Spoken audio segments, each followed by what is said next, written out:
we need to have the understanding, the realization that our lives are not our own.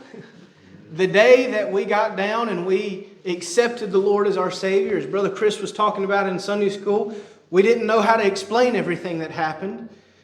Even to this day, many times I don't think we know how to explain everything that has happened. But we need to realize that we laid our lives down on the altar and we accepted a life after Christ. A life where He can use us for His glory. And in saying that, I want us to turn to Matthew, the 25th chapter. These are familiar scriptures. This is nothing new this morning. But I want to bring out, I guess, two different points to this. And hopefully, like I said, it can challenge us as we go forward to draw closer to the Lord. But the Matthew, the 25th chapter, and the 14th, starting at the 14th verse, says, "For the kingdom of heaven is as a man traveling into a far country, who called his own servants and delivered unto them his goods. And unto one he gave 5 talents, to another 2, and to another 1, to every man according to his several ability. And straightway took his journey. Then he that had received the 5 talents went and traded with the same, and made them other 5 talents. And likewise he that had received 2, he also gained other 2. But he that had received 1 went and digged in the earth and hid his Lord's money. After a long time the Lord of these servants cometh and reckoneth with them. And so he that had received 5 talents came and brought other 5 talents, saying, Lord, thou deliverest unto me 5 talents. Behold, I have gained beside them 5 talents more. His Lord said unto him, Well done, thou good and faithful servant. Thou hast been faithful over a few things. I will make thee ruler over many things. Enter thou into the joy of the Lord. He also that had received 2 talents came and said, Lord, thou deliverest unto me 2 talents. Behold, I have gained 2 other talents beside them. His Lord said unto him, Well done, thou good and faithful servant. Thou hast been faithful over a few things. I will make thee ruler over many things. Enter thou into the joy of thy Lord. Then he which had received the 1 talent came and said, Lord, I knew thee that thou art an hard man, reaping where thou hast not sown, and gathering where thou hast not strawed. And I was afraid, and went and hid thy talent in the earth. Lo, there thou hast, that is thine. His Lord answered and said unto him, Thou wicked and slothful servant, thou knowest that I reap where I sowed not, and gather where I have not strawed. Thou oughtest therefore to have put my money to the exchangers, and then at my coming I should have received mine own with usury. Take therefore the talent from him, and give it unto him which hath 10 talents. Now I want us to stop there for just a moment.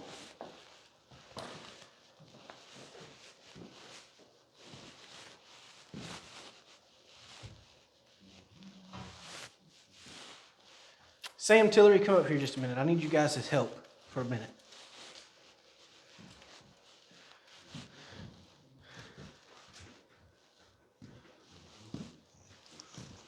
All right. There you go. Stand right up here for me a minute, okay? There you go. This morning, Tillery is going to represent the church for a moment. Sam's going to represent any other church that you want to say. Fill in, insert name here. But we know through divine revelation, I preached this the other week, that God has a bride. That she will be spotless, without blemish, without spot or wrinkle or any such thing, that He will present unto her. We know, once again, through divine revelation and through experience, that at this point in time in history, the church of God is that bride. She is not perfect yet. She is not without spot or blemish, but she is the bride, and she is making herself ready and will one day be presented without that spot or blemish. And what I want us to realize here this morning, stick your hand out for me a minute, Tillery. Put it out like this, both hands. Put them together. I'm going to give you something, and I want you to hold it, okay? Like this. There you go. All right. What I want us to realize this morning is the Lord gave His church talents. He has given us abilities. He has given us things that He bestowed upon each and every one of us that collectively we have come together and we have the ability to do a great work for Him through the talents that He has given us. Now, I also want you to realize, hold those for me just a minute. You're going to be up here for a little while, okay? I also want us to realize something this morning, that salvation does not come with the covenant of the church. I don't think that's new news to any of us.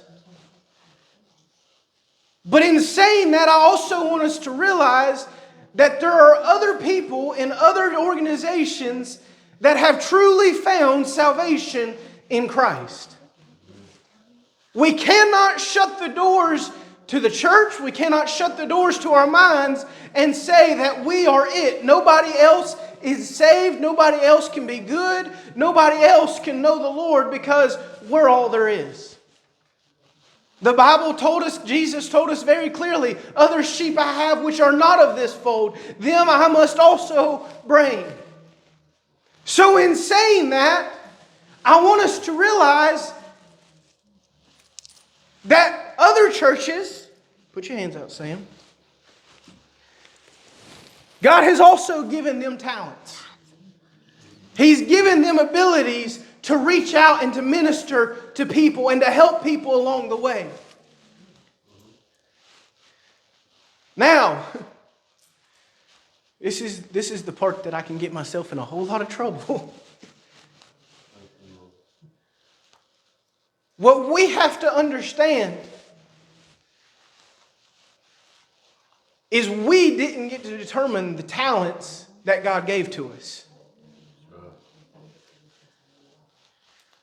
But what we also have to understand is God is not going to force us to use those talents. He has given them to us. He has freely bestowed them upon us. But He is not going to sit back and demand and command and force us to use those things. But what we also need to realize is that just as the master here in this parable came back, the Lord is coming back to see whether or not we have been faithful servants. He's coming back to determine, have we gone out and have we used these talents? You see, it's up to each and every one of us whether or not we're going to put our all into the talents that God has given us. As a local church, we're getting ready this evening to start into our, I've called it all kinds of things, and I'm still not settled on what it is, but we're going to call it our leadership planning meeting.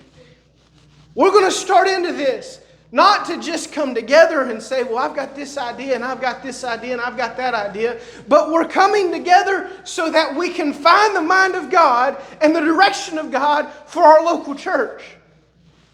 But in doing that, we've got to understand that the second that one of us steps back and says, you know what, I'm just going to coast for a little while. I'm just going to sit in the chair and enjoy these nice, comfortable chairs here at Southside. We are failing to use the talent that God has given to us. We're failing to live up to what God has given us the ability to do. So what I want us to realize is, you see, the master, when he came back and the servant had gone and used everything that he had. The Bible says that the one with 5 traded those 5 and ended up with another 5 on top of it. He used everything that he had and he gained from that. The master came back and he said, well done.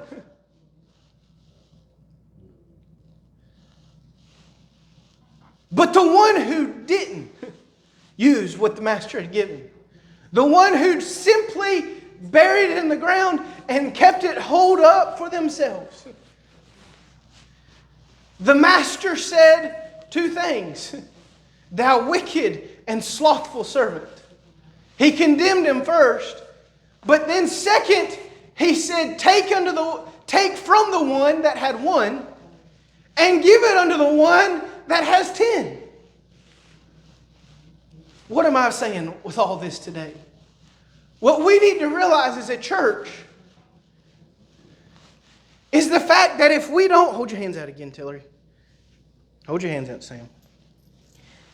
If we're not faithful to use the talents that God has given to us, then the master is going to come by and he's going to start taking those talents and giving them to somebody who is willing to use them. Giving them to someone who is willing to do the work that God is calling on them to do. You see, I believe with my whole heart this is the bride of Christ. And God has given us more abilities, more talents than He has anywhere else. Why wouldn't He? If He's going to have a bride, why wouldn't He give the bride the best? I love every one of you in here, but I'm just going to go ahead and be honest with you for a moment. I'm going to give the best that I have to Sarah because that's my bone of my bone. That's the flesh of my flesh. We are one in the Lord. So why would God choose to do anything differently? He's going to give the best that He has to His bride. But if His bride chooses not to use it,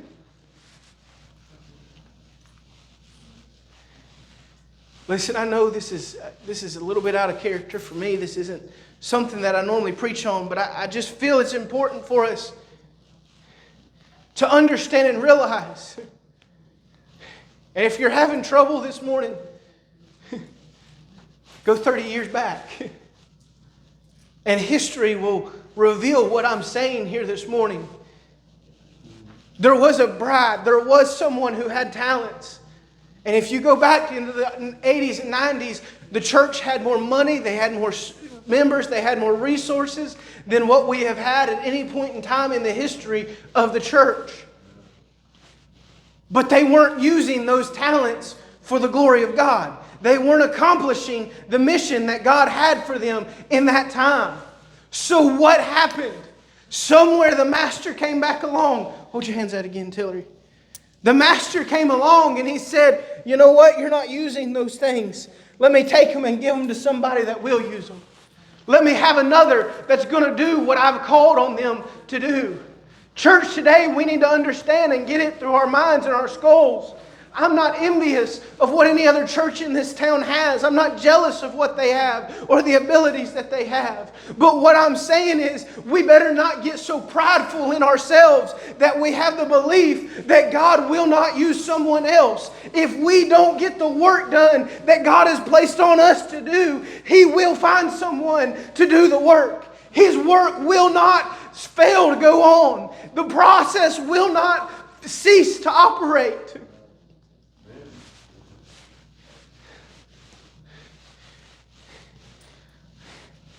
Listen, we've got to understand and realize that what God has given to us, we don't only have the ability, we have the responsibility to use that.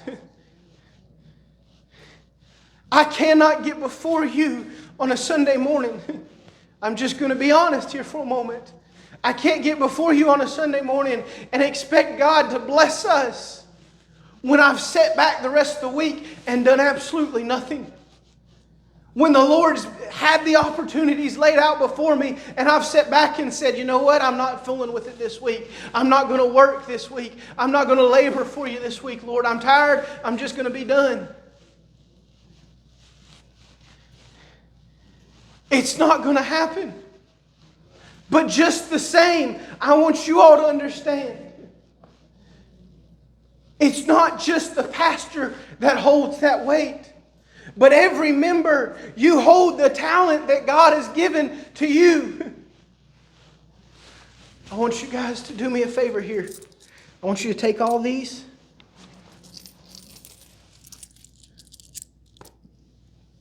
You go, Tillery. I want y'all to go, and I want you to give one to every person. Okay?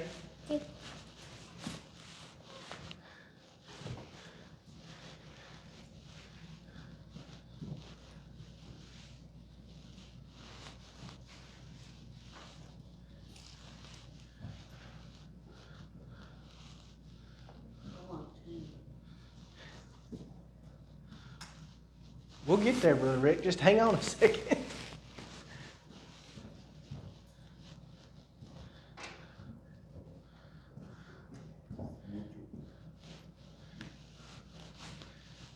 All right, now the reality of it is,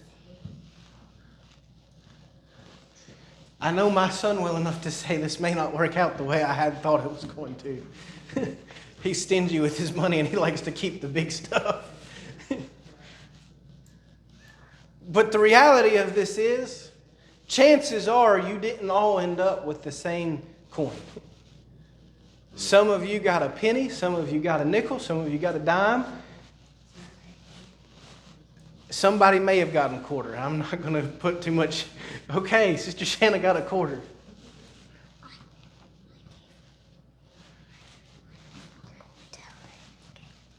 What I want you to realize is the amount that coin is worth is not important. It really does not matter a hill of beans. Because either way, you have a coin. What does matter is what are you going to do with it? Are you willing to put your all into it? Are you willing to use it for everything it's worth and say, okay, I'm going to take this penny and I'm going to go and I'm going to do some trading and figure out a way to make it 2 pennies. And then I'm going to take those 2 pennies and I'm going to figure out a way to get a nickel out of it. And then I'm going to take that nickel and I'm going to figure out a way to get a dime. And I'm going to keep on going through until I see something that can be beneficial. There's a show that Sam and I used to watch that it took cars and it did this same concept. They would go to the junkyard and find the biggest piece of junk they could find, full of rust. The engine would be seized up on it and everything else. And they would pay $100 for it. And they would take it and begin working on it. And they would turn and sell that car for a couple $1,000s. And they would buy something that cheap. And then they would take and work on it and fix it up. And they would sell it for $20,000. And it would keep on going until these people eventually were able to trade up and trade up and trade up. That they had $500 invested, but they were able to sell a car for $1.2 million. They took what they had and they used it to the fullest extent of its abilities. You guys can sit down. Thank you. Thank you.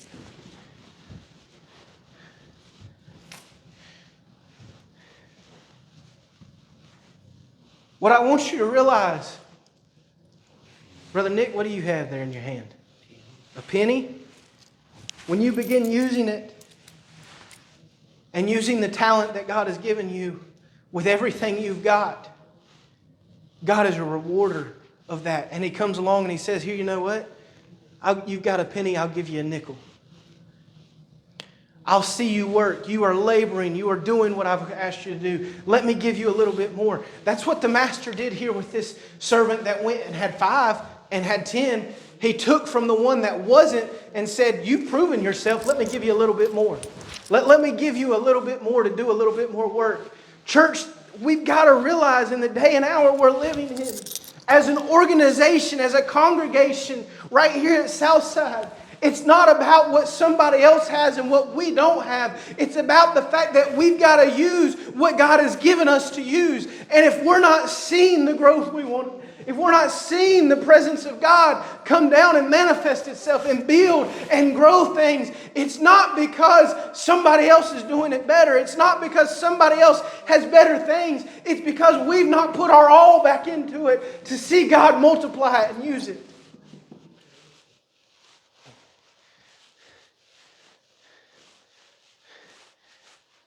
But you see, it's easy to say that from a point of view as an organization.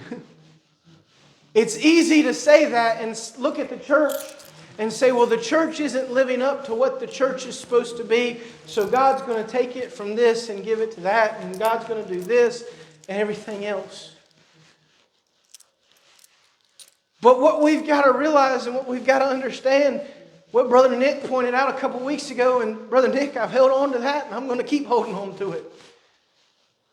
We've got to stop looking at the church and start looking at me. You've got to look at you and I've got to look at me. And it's got to come back to, okay, God has given me this. What am I doing with it? Am I seeing the talents that God has given me used for His glory? Am I seeing what it is that He wants for me in my life done? Am I giving it everything I've got? It's not just about coming to church and sitting on a chair. I'm thankful every one of you are here. I've said it many times. It would be mighty lonely to come here on a Sunday morning and nobody else show up.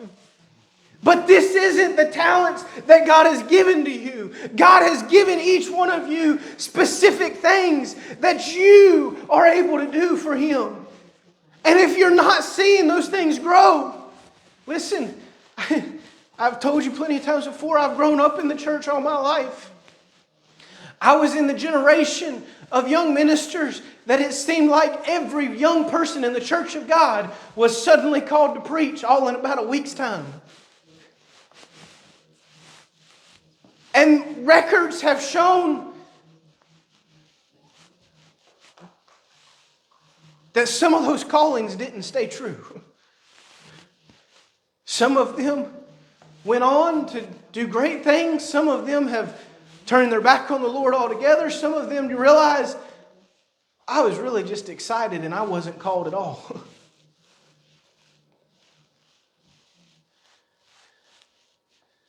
But in the midst of all that, what I can tell you is I saw ministers that were getting called to preach about the same time I was going through things. And they would get elevated far faster than I was. They were getting promoted, quote unquote, far faster than I was, and seeing things in their ministry come about far more than I was. And there was a temptation there, and I'm not saying it was just a temptation and I didn't succumb to it, but there was a temptation there within me that I had to struggle with and work through time and time again to say, but Lord, why are they getting used and why aren't I? Why are they seeing these great things in their ministry and I'm getting nothing? Why am I still sitting back here and not seeing the things happen through my ministry? Church, it's not about that. It doesn't matter what so-and-so is getting to do or where they're preaching or where their pulpit is or what opportunities are presented to them. It's about, God, you've given me this penny. Let me be faithful to do the best I can with this penny. And if we'll be faithful to do that and work that penny the best we can, sooner enough, He's going to bring a nickel our way and He's going to give us that nickel. And if we'll keep working on that nickel and keep being faithful there, He'll come along and He'll multiply and give us more. And before we know it, we'll be able to do anything in our ministries that we want to do because we've seen the power of God come and anoint those ministries. I'm not saying all that. I want to be very clear here for a moment. I'm not saying all of that to say that I don't feel like this is worthy of me, like this local church is worthy of me. It's quite the opposite, actually. I don't feel like I'm worthy of this local church most days. But what I want you to realize is that it's every single one of us working together to say, God, it's not about the ambitions that I have. It's not about the dreams that I have. It's not about the things that others are getting to do. But God, it's about taking what you have given me and being faithful to that. And when I'm faithful to that, God, I know you'll give me more.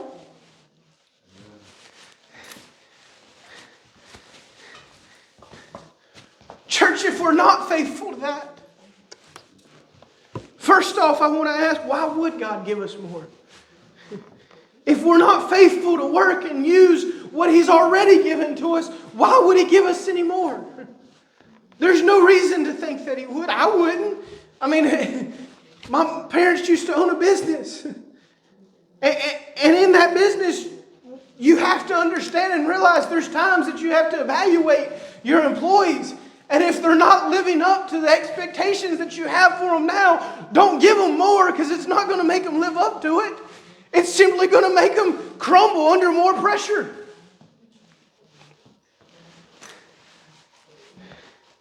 But you see, it's not just about that.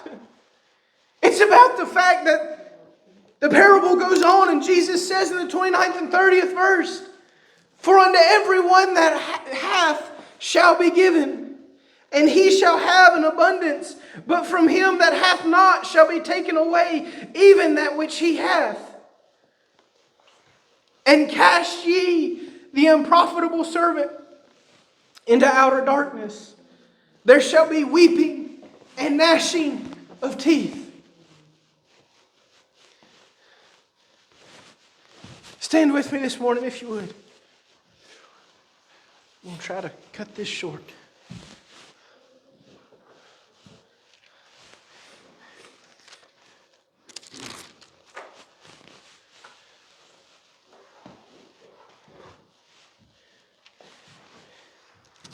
As I said, we're starting tonight in our planning, in our gathering, in our working. But what I want every one of us to realize and understand is the fact that it's not just about the souls that we can reach. The reality of it is, if we're not faithful over what God has given us now, it's not just that He won't give us more, but we will find ourselves in the same situation as the unprofitable servant, being cast into outer darkness, being cast away from the light of the Lord.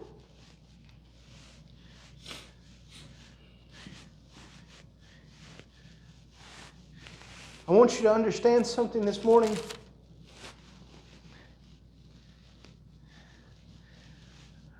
I've not said any of this because I'm standing up here pointing the finger and saying you're not doing a good enough job.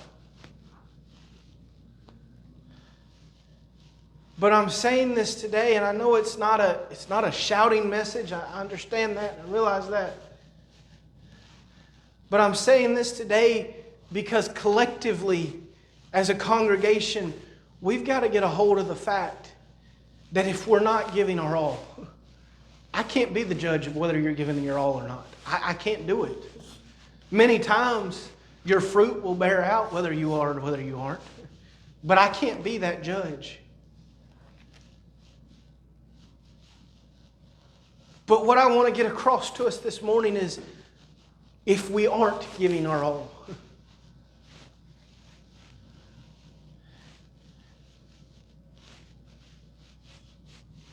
I've stood up here about 6 months ago, and I said, I just feel like we need to get out of a rut. Does anybody remember that?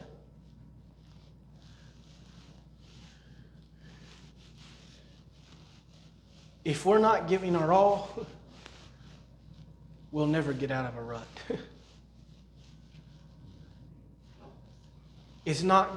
We're not gonna see victory because of halfway service.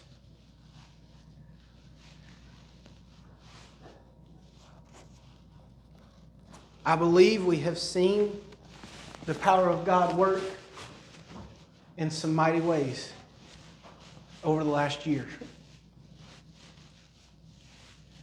And I'm not trying to discredit that. In fact, I'm trying to use that to tell us that speaks a testimony to our labors. Not my labors, our labors. That together we have come and we have pressed into the presence of God, and it takes giving our all to do that. But what I also want to say is we've not had that breakthrough victory that I feel like is so close yet. And if I'm out of line, somebody please correct me. Please rebuke me. But I feel like the Lord has something greater right before us. But we've just got to push into it a little bit more.